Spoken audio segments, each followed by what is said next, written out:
На неделе сотрудники Коми лесопожарного центра вернулись из командировки. Помогали тушить лесные пожары в других регионах. Еще в начале мая глава республики направил 50 пожарных сначала в Курганскую область, потом в республику Хакасия.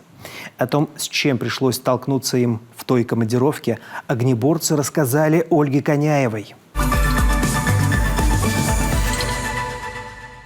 Здравствуйте, с возвращением вас. Как прошли командировки? Все ли здоровы? Все ли удалось? Здравствуйте, да. Командировки прошли хорошо, все живы-здоровы. Свои задачи поставленные мы выполнили и вернулись живыми-здоровыми домой. А какой была пожарная обстановка на момент вашего прилета в Курганскую область, а потом и в Хакасию? Обстановка была крайне сложная. Был введен режим ЧС в обоих республиках. То есть класс пожароопасности был самый высокий. Самая сложная обстановка была на данный момент, когда мы прилетели. В каких условиях пришлось работать? Там лесостепи у нас. То есть ветер очень сильный, 25-30 метров в секунду, чем осложнялось все это тушение пожаров. Были верховые пожары, то есть приходилось действовать методом отжига. У нас есть такой метод отжига, то есть косвенный метод тушения. И отжигали много, спасали деревни, поселки. Не постоянно, не каждый год выезжаем. Тем более на такие пожары. То есть такие пожары вообще для нас редкость. Когда вот верховой пожар. В Кургане у нас были верховые пожары, то есть сложности, да. Отжигали мы от минполос.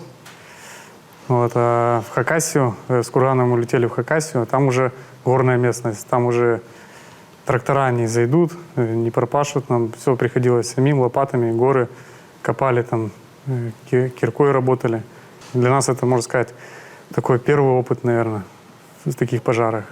Ребята молодые у нас участвовали в этих пожарах, вновь прибывшие. Первый год. Все справились отлично. Что, как правило, служит причиной таких лесных пожаров? Может ли это быть целенаправленный поджог? Да, люди сами не понимают, что они делают, то есть выжигают поля, для чего, для каких целей неизвестно, и все это переходит на лес, а с леса уже на поселки, деревни. Сколько населенных пунктов удалось спасти? Да много, там даже десятки, больше 10 точно. Арсенал парашютиста пожарного не меняется уже много лет. Опрыскиватель и лопата все те же или есть новые разработки? Все те же. Инструменты у нас. Опрыскиватель служит нам для первоначальной остановки пожара, а остальное уже дорабатываем лопатами, то есть дотушиваем минполосы.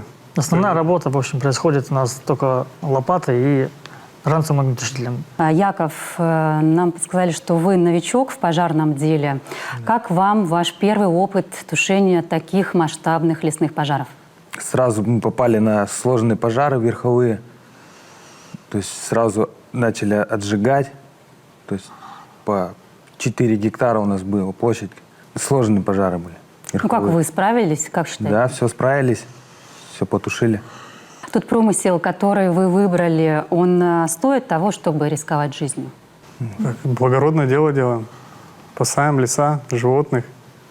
Сам лично видел, как животные бегут в Кургане. Косули бегут от пожаров. Поселки горят, населенные пункты. Поселки горят, да. В Кургане нам помогали местные люди, местное население, волонтеры. Приносили нам воды, еду. Своей техникой помогали. Да. То есть очень такие благородные люди, отзывчивые. Тоже редкость такая в командировках, чтобы так люди относились. То есть благодарили за спасенные населенные пункты. Успехов вам. Спасибо большое. Спасибо. Спасибо. Спасибо.